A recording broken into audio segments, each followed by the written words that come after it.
Nous débutons par deux pièces dans la tradition de la Commedia dell'arte et nous avions souhaité proposer un Goldoni qui est quand même un auteur classique italien incontournable, avec Arlequin, Valet de 2 mètres, avec un des personnages aussi très marqués de la Commedia qui est Arlequin et que jusqu'à présent nous n'avions pas rencontré sur les spectacles que nous avions programmés.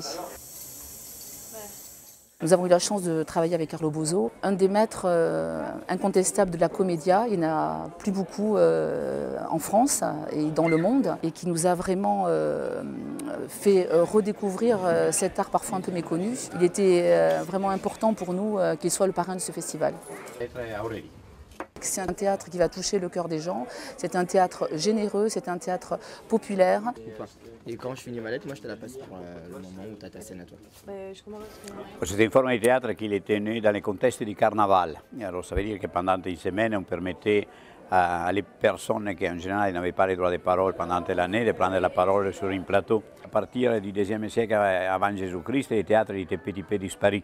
Il y avait des bouffons, il y avait des jongleurs, mais il n'y avait pas vraiment le théâtre comme on connaît aujourd'hui, comme entreprise commerciale. Promesse de mariage entre ma fille Clarisse et monsieur Silvio, le très digne fils du docteur Lombardi. Je vous remercie, mon cher compère, de l'honneur que vous voulez bien me faire. Moi, j'étais témoin de vos noces et vous serez témoin aux noces de ma fille. Je n'ai pas vous l'envier les parents, pas. Je ne peux pas. Et c'est grâce à la Commedia qui s'est développée avec les petites scènes, comme je disais avant, dans les carnavals, qu'après on a constitué des troupes qui jouaient dans les marchés, qui jouaient dans la rue, mais ils jouaient des histoires. C'est-à-dire qu'on avait des vraies histoires qu'on représentait et le public il assistait à ces histoires. Monsieur mon père, puis-je me retirer? Où ça? Je ne sais pas, moi. Dans ma chambre? Non, madame. Non. Attendez. Je ne vais pas après le laisser tout seul. Je ne voudrais pas qu'il arrive un accident. Voilà qui est saggio, voilà qui est prudente. Très humble révérence à vos seigneuries. Oh, la belle compagnie. Le travail que moi j'ai fait, c'est d'adapter à la compagnie. Après, disons, les rapports père-fille, ça n'a pas changé grand-chose, si vous voulez. C'est-à-dire, c'était une période historique dans laquelle tous les auteurs, Molière les premiers, ils se battaient pour faire triompher les raisons du cœur face à les raisons privées, disons. Alors, disons qu'on se battait tous contre ce fléau que c'était les mariages forcés. Moi, j'ai surtout, disons, dans l'adaptation que j'ai faite, j'ai tenu compte de la distribution.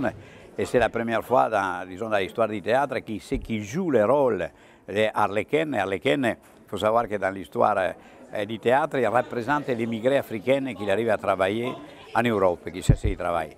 Et là, c'est une comédienne du Maroc qui joue Arlequin. Alors ça veut dire que c'est assez probant cette chose de se retrouver sur un plateau avec quelqu'un qui sait très bien de ce qu'il parle, de ce que c'est la difficulté de trouver du travail et comment il arrive à se débrouiller pour arriver à travailler. Voilà, le texte il a été retouché pour mettre en valeur ça.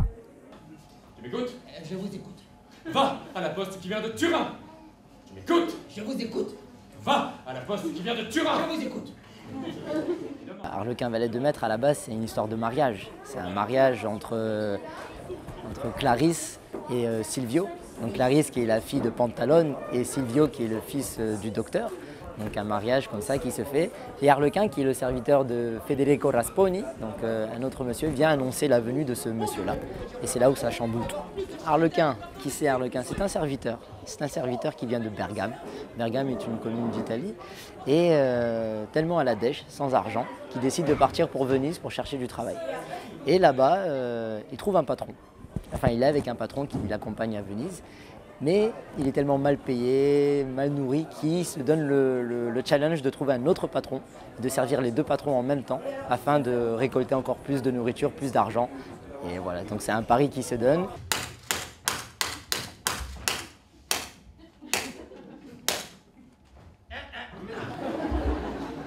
Méfions-nous, c'est un fou. Méfions-nous, c'est un fou. C'est un fou.